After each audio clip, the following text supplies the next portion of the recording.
아멘. 오늘 우리에게 주시는 말씀 요한복음 12장 44절로 50절까지 말씀입니다. 요한복음 12장 44절부터 50절까지 말씀 우리 같이 한 목소리로 함께 읽겠습니다. 예수께서 외쳐 이르시되 나를 믿는 자는 나를 믿는 것이 아니요 나를 보내신 이를 믿는 것이며 나를 보는 자는 나를 보내신 이를 보는 것이니라. 나는 빛으로 세상에 왔나니 무릇 나를 믿는 자로 어둠에 거하지 않게 하려 함이로라. 사람이 내 말을 듣고 지키지 아니할지라도 내가 그를 심판하지 아니하노라. 내가 온 것은 세상을 심판하려 함이 아니요 세상을 구원하려 함이로라. 나를 저버리고 내 말을 받지 아니하는 자를 심판할 리가 있으니 곧 내가 한 그 말이 마지막 날에 그를 심판하리라. 내가 내 자유로 말한 것이 아니요 나를 보내신 아버지께서 내가 말할 것과 이룰 것을 친히 명령하여 주셨으니 나는 그의 명령이 영생인 줄 아노라. 그러므로 내가 이르는 것은 내 아버지께서 내게 말씀하신 그대로니라 하시니라. 아멘. 오늘 시간 내가 아니라 내 말이 너희를 심판하리라 라는 말씀으로 하나님의 말씀 증거하겠습니다. 할렐루야. 네, 각 가정에서 또는 차 안에서 예배하실 또 이 새벽 기도에 참여하시는 여러분들에게 우리 주님의 평강이 있기를 축원합니다. 말씀 전하기 전에요, 광고 먼저 드릴게요. 이제 내일 주일 예배까지만 이제 국가에서도 시행하고 있는 사회적 거리두기, 그래서요 내일 주일까지만 영상으로 각 가정에서 예배 드립니다. 아마 9시 정도에는 영상 녹화를 위해서 우리 예배를 드리게 될 것인데요. 오실 때도 마스크를 착용하고 오시고, 또 오셔도 사실은 뭐 공간이 넓어서 자리가 많이 비어 있죠. 그러나 각 가정에서 내일 주일까지는 우리 거리를 두면서 예배하는 자리로 가고요. 이제 다음 주 20일이죠. 월요일부터 새벽 기도회부터는 우리가 정상적으로 다시 새벽 기도회를 모이도록 합니다. 그래서 이제 여지껏 이제 영상을 이렇게 주기도문부터 축도까지 이제 찍었던, 이제 저 혼자 사실 뭐 북치고 장구치고 다 하다 보니까 설교 준비하는 시간보다도 이 영상을 올리고 편집하는 시간들이 더 걸리는 것 같더라고요. 이제 오늘까지가 마지막이고요. 다음 주부터는 정상적으로 저희가 새벽 기도회를 시작합니다. 공간은 넓습니다. 새벽 기도회요, 한 40분 정도 오셔도, 40명 정도 나오셔도 2m 간격 지켜 나가면서 예배드릴 수 있고요. 또 오시고 또 뭐 저희가 앉아 있다가 뭐 얘기하는 것도 아니고 그냥 조용히 기도하시다 가시는 것이니까 우리 월요일부터는 가능하신 분들 다시 나와 또 이 교회와 이 국가를 위해서 기도해야 되지 않겠습니까? 집에서 해보시니까 어떻든가요? 잘 안 되죠? 가능하나 월요일부터 이제 예배가 재개됩니다. 그리고 주일 예배, 그 다음 주 주일 예배부터는 저희가 1부, 2부 정상적으로 교육부서 예배만 없고요. 예배는 정상대로 1, 2부로 나누어 드리니까 원래 나오시던 시간에 나오시면 충분히 넓은 자리에서 아무 문제 없이 예배 드릴 수 있으니까 꼭 참고하셔서 이제 우리 교회 예배 시작합니다. 여러분 그동안도 수고해 주시면서 기도해 주셨는데 이제 힘내어서 우리 예배의 자리 지켜낼 수 있는 우리 생수강교회 성도들 될 수 있기를 축원합니다. 우리 잠시 기도하고 다시 말씀 전하도록 할게요. 하나님 감사합니다. 우리가 거의 한 달 반의 시간을 영상으로 대체하며 이 새벽을 보내고 주일을 보냈습니다. 하나님 이제 우리 생수양교회 내일 주일을 마지막으로 하여서 이제 월요일부터 새벽 기도회로 이제 모임이 정상적으로 운영이 됩니다. 하나님 이 예배마다 하나님이 건강과 안전을 지켜주시고 무엇보다도 메말라 있고 무엇보다도 말라버린 우리 신앙이 다시 한번 온전히 서가는 예배의 자리 될 수 있도록 우리 주님 인도하여 주시옵소서. 이 새벽에 주신 말씀 나눕니다. 주님 이 말씀 붙들고 오늘 하루를 믿음 안에서 잘 살아내는 우리 모두가 되게 하여 주시옵소서. 예수님의 이름으로 기도드립니다. 아멘. 네, 내가 아니라 내 말이 너희를 심판하리라 라는 제목입니다.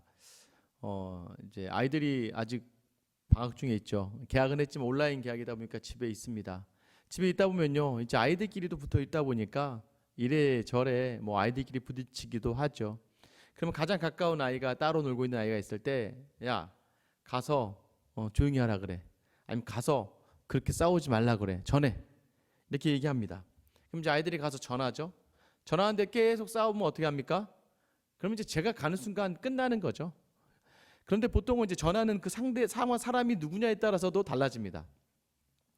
첫째가 전하는 게 가장 확실합니다. 왜냐하면 첫째이기 때문에 제가 이야기하는 것을 가장 잘 이해할 수 있고 또 전달하는 방법도 다양합니다. 둘째는 자기의 생각을 좀 담아내서 전하기도 해요. 셋째는 내용을 잘 이해 못하고 전할 때가 있습니다. 뭐 넷째는 못 알아들으니까. 그래서요, 이제 첫째가 제 생각을 가장 잘 전하기 때문에 보통 첫째에게 전할 때는 그것이 그래도 조금 나아질 수 있지만 그 전달되어지는 그렇게 하지 마라고 전달된 말이 잘 안 될 때 어떻게 할까요?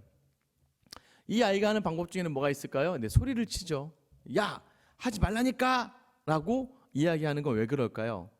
아빠가 그것이 싫다고 정확하게 이해했고 이 아이도 그 말을 전하면서 정말로 그 아이들이 혼나지 않게 하려고 또는 그렇게 하지 않게 하려고 강하게 이야기하는 것이죠. 오늘 본문의 44절 45절 말씀 보세요. 처음 44절 시작만 볼게요. 예수께서 외쳐 이르시되, 예수님이 외치신다는 거예요. 소리를 치고, 예수님께 소리를 치시는 경우가 많지 않거든요. 나를 믿는 자는 나를 믿는 것이 아니요 나를 보내신 이를 믿는 것이며 나를 보는 자는 나를 보내신 이를 보는 것이니라. 그러니까 나를 믿는 자는 하나님을 믿는 것이고 나를 보는 자는 하나님을 보는 것이라고 말씀하세요. 근데 왜 소리치면서 얘기하셨을까? 여기서 외치다는 이 의미는요, 여러분 맹인이 예수님을 부르실 때 외쳤던 그 외치다와 똑같은 소리입니다. 크라조라고 하는 이 동사를 쓰는데, 그러니까 간절함을 담아서 외쳤다는 거예요. 예수님이 이제요 13장으로 넘어가면서부터는 이 십자가를 정말 본격적으로 준비하시죠. 요한복음을 두 부분으로 끊어낸다면 오늘 우리가 읽었던 12장 여기까지와 이 13장 이후의 부분으로 나눠질 수가 있거든요. 이제 마지막으로 대중을 앞에 둔 마지막 말씀 선포예요. 이것이요 이후부터는 제자들하고만 이루어지지만 이제 무리들 앞에서 하는 마지막 선포인데 예수님이 외치셨다는 거예요. 외치셨으면 너무나 이제 시간이 없으니까 간절한 마음을 담아서 외쳤다는 거예요. 나를 믿어라. 그래야 아버지를 믿는 것이다.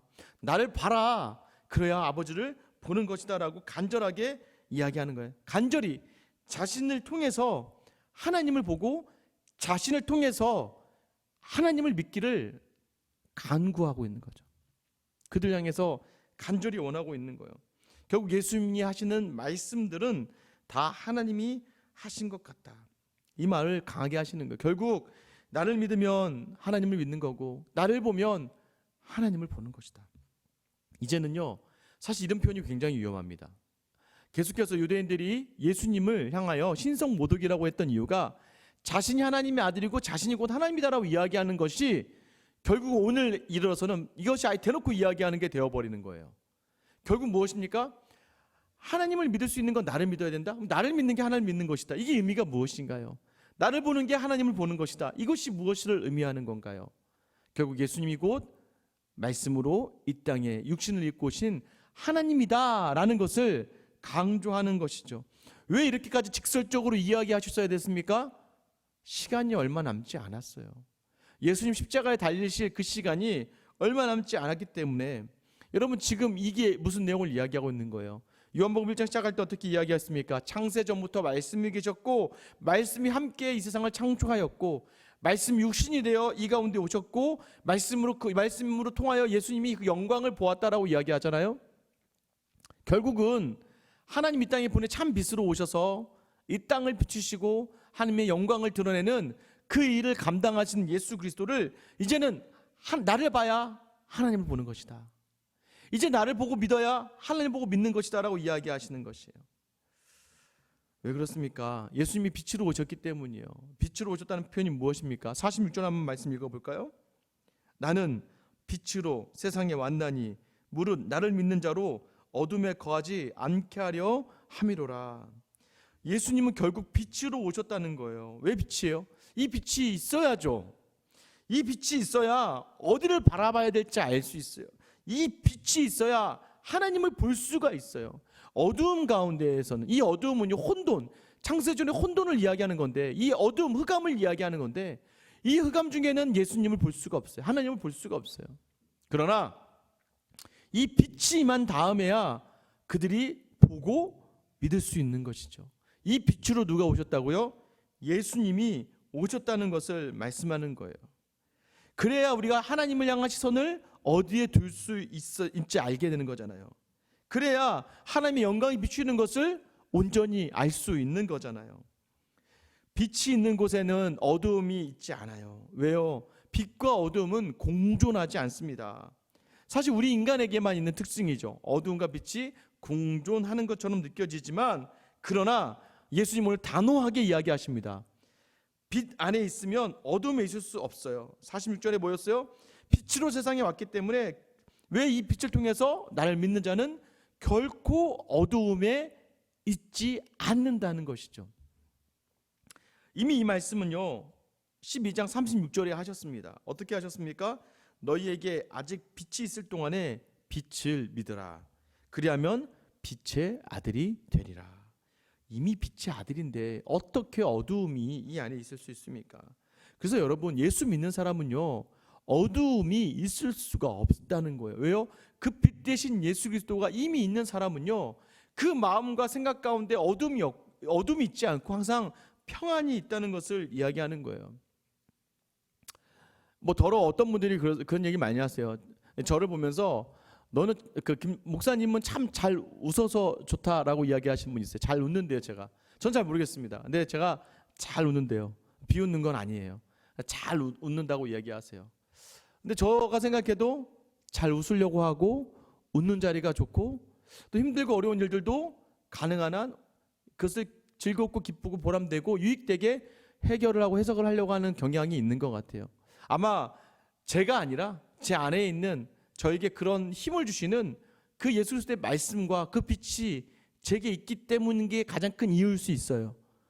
그 빛이 제게 임하고 그 빛을 붙들고 있을 때마다 어떤 어려운 상황 속에서도, 이 코로나 상황 속에서도 단 한 번도 힘들어 죽겠다라고 이야기하지 않고, 그렇게 하나님께 이야기하지 않고 이 상황 속에서 주시는 감사를 발견해낼 수 있게 하신 그 하나님 앞에서 늘 밝게 있을 수 있었던 은혜가 또 저에게 있었던 것 같습니다. 여러분도 빛의 자녀잖아요. 여러분, 힘들지 않는 사람 어디 있습니까? 어렵지 않은 사람 어디 있습니까? 세상은 힘들고 어려운 화를 내고요, 분노하고요, 낙심하고요, 좌절할 수밖에 없습니다만은 우리는 빛 안에 거하는 사람이잖아요. 우리 안에 빛이 있어요. 여러분 안을 들여다보세요. 눈을 감고 한번 생각해 보세요. 내 안에 예수가 있잖아요. 내 안에 그 빛이 오셨잖아요. 그 빛을 바라보세요. 세상은 캄캄하지만 내 안에 있는 그리스도로 말미암아 세상이 밝게 비춰지는 거예요. 그래서 우리가 더욱더 밝을 수가 있는 겁니다. 이어서 예수님이 말씀하세요. 47절 48절 말씀인데요, 사람이 내 말을 듣고 지키지 아니할지라도 내가 그를 심판하지 아니하노라. 내가 온 것은 세상을 심판하려 함이 아니요 세상을 구원하려 함이로라. 나를 저버리고 내 말을 받지 아니하는 자를 심판할 리가 있으니 곧 내가 한 그 말이 마지막 날에 그를 심판하리라. 예수님이 이 땅에 오신 목적은, 하나님께서 아들을 보내신 목적은 우리를 구원하기 위해서입니다. 자기 백성을 구원하기 위해서요. 믿으십니까? 결국 예수님은 이 땅에 심판하러 오신 것이 아니라 그 심판은 본인이 십자가를 다 받아가세요. 본인이 십자가를 지시면서 다 그 심판을 받아가시면서 자기 백성을 구원하러 오신 분이세요. 그래서 하나님이 뭐예요? 요한복음 3장 10절, 하나님이 세상을 이처럼 사랑하사 독생자를 주셨으니 이는 그를 믿는 자들로 말미암아 영생을 얻게 하려 하심이라. 예수님이 이 땅에 오신 목적은 심판이 아니라니까요. 자기 백성을 향한 구원이라니까요. 그럼 심판은 누가 행한다고 합니까? 예수님이 전한 말이 한다고 하는 거예요. 예수님이 전한 말이. 여러분, 제가 아까 말씀드렸잖아요. 우리가 어떤 말을 받게 됩니다. 말을 받게 되면 그 말의 능력이 누구에게 있습니까? 최초의 그 말을 행한 자에게 능력이 있습니다. 근데 그 말을 행한 사람이 누구냐에 따라 달라지는 거예요. 이 코로나 사태로 말미암아서 처음에 자가격리를 위반하는 것에 대해서는 어떤 특별한 이렇게 벌칙을 또 이렇게 징벌을 하지 않았잖아요. 그러다 이런 분들이 자꾸 자가격리를 어기고 환자가 속출하게 되니까 이제 자가격리자가 밖에 나가게 되면 그만큼 이제 국가에서 벌금이나 또 징역을 이제 처한다라고 했습니다. 진짜 이번에 자가격리하신 분들은 뭐예요? 자, 그 법이 선포되기 전에는 괜찮았다고요. 근데 이제 법이 이제 자가격리자는 2주 동안 밖에 나가면 안 됩니다. 나가면 처벌할 겁니다라고 공권력, 이 정부가 말을 했어요. 권력 인사에 말을 했어요. 자, 그러면 이 말을 전한 사람이 심판을 하는 건가요? 아니에요. 이 최초에 이걸 정한 국가에서, 우리가 권력을 주었던 국가에서 주권이 있는 그 정부에서 이를 시행하는 거죠. 어기면 하나님께서 처음 이 모든 것을 말씀으로 그 아들이신 예수 그리스도를 통하여 우리에게 주셨어요. 예수 그리스도가 온 목적은 그 경고를 전달하는 거예요. 똑같은 비유는 아니지만 제가 저희 딸 아이에게 야, 둘째 셋째 싸우면 혼난다고 전해줘. 이 아이가 가서요, 야, 니네 싸우면 아빠가 와서 혼내줄 거야. 혼난대, 싸우지 마 라고 했어요. 그런데 이 아이들이 계속 싸워요. 그러니까 이 첫째 아이도 아빠의 마음도 알고 자기가 위치상으로 이제 둘째 셋째보다는 이 연배도 많고 더 많이 알니까 이 아이가 소리 지를 수도 있죠. 싸우지 말라고, 니네 혼난다고 했어. 자, 결국은 그 아이들을 혼내는 건 누구인가요? 이 첫째 아이가 혼내는 건가요? 아니죠. 제가 혼내죠. 누구의 말이니까요? 제 말이니까요. 예수님을 통하여 주어진 그 말이 너희를 심판한다라는 거예요. 그래서 오늘 말씀 보세요. 오늘 말씀 보면요, 49절 말씀 보세요. 내가 내 자유로 말한 것이 아니요 나를 보내신 아버지께서 내가 말한 것과 이를 것을 친히 명령하여 주셨으니. 그러니까 이 예수님께서 이것을 받아서 오셔서 명령하셨다는 거예요. 여러분, 우리가 어떤 사람의 말을 잘 듣고 그 말에 따르려고 하는 경향이 어디에서 있습니까? 어떤 사람이 나를 향해 많은 도움을 줬거나, 또는 그분에 대한 은혜가 있거나 감사가 있거나, 또는 존경이 있거나 위엄이 있거나, 또는 그 사람이 너무 좋을 때 우리는 그 사람의 말을 듣고 따르려고 하지 않습니까?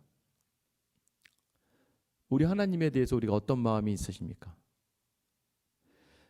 우리가 온전하게 따를 수 있는 것은 그 말의 징벌 때문이 아니라고요. 우리를 구원하신, 여러분, 예수를 믿지 않는 사람은 이 말로 말미암아 심판을 받을 거예요. 맞습니다. 예수 하신 말씀으로 심판을 받지만 우리는 이미 그 예수님을 믿기 때문에 우리 안에는 그 심판이 없습니다. 믿으십니까? 우리가 허락된 건 뭐예요? 50절 말씀 보세요. 나는 그의 명령이 영생인 줄 아노라. 그러므로 내가 이르는 것은 내 아버지께서 내게 말씀하신 그대로니라. 뭐예요? 우리는 영생입니다. 그러나 믿지 않는 자들은 예수님을 통하여 주시는 하나님의 말씀으로 말미암아 심판을 받는다는 것을 이야기하는 거예요. 예수님이 이 절박한 순간 속에서 끝까지 이 보냄을 받은 자로서 순종하면서 그 외치는 이 소리를 여러분 들으시길 소망합니다. 그 주님의 음성을 듣고 이제 우리가 어떻게 그분을 따라가야 되죠. 우리도 어떻게 보면 이 땅에 보냄을 받은 사람들 아니겠습니까? 여러분의 가정과 여러분의 교회, 또 여러분이 속한 이 회사와 공동체 안에서 우리는 보냄을 받은 사람이에요. 보냄을 받았습니다. 누구로부터요? 하나님으로부터 보냄받은 그 자리에서 우리가 하나님이 원하시는 그 뜻에 순종하며 살아가는 것, 그것이 당연히 예수를 믿는 사람들이 예수께서 하신 그대로의 일을 행하는 삶이 아니겠습니까? 여러분, 빛은 어둠에 있을 수 없어요. 우리가 살아가는 모든 지침은요, 하나님 말씀 아닙니까? 그 하나님의 말씀이 누구예요? 예수 그리스도잖아요. 우리가 살아가는 모든 삶의 지침은 예수님이라면 어떻게 하셨을까라는 것 아니겠습니까? 그렇게 살아가라고 우리에게 오늘 이 말씀을 주시는 거잖아요. 여러분, 오늘 여러분이 선 그 자리에서 오늘 주님께서 주신 이 말씀을 온전히 붙드시면서 이 말씀을 여러분 삶 가운데서 이루어지는 하루. 오늘 토요일입니다. 내일 주일 준비하면서요, 우리 가정 안에서 우리가 속한 사람들과 만남 속에서 저는 여러분이 정말 하나님의 보냄을 받고 그 말을 먼저 모범 보이시며 순종함으로 십자가를 지셨고 끝까지 우리를 구원하기 위하여 이 땅에 오신 그 예수 그리스도로 말미암아 은혜를 입은 우리가 죽을 심판이 아니라 영생의 자리로 인도되었다는 그 하나님의 놀라운 긍휼과 은혜 속에 감격으로 오늘 하루를 하나님이 원하시는 그 순종의 자리, 보냄을 받은 사람의 자리로 말미암아 심판 대신 천국을 경험하고 천국을 우리 가정과 공동체에 전해줄 수 있는 그런 귀한 우리 생수양교회 성도들 될 수 있기를 예수님의 이름으로 축원합니다.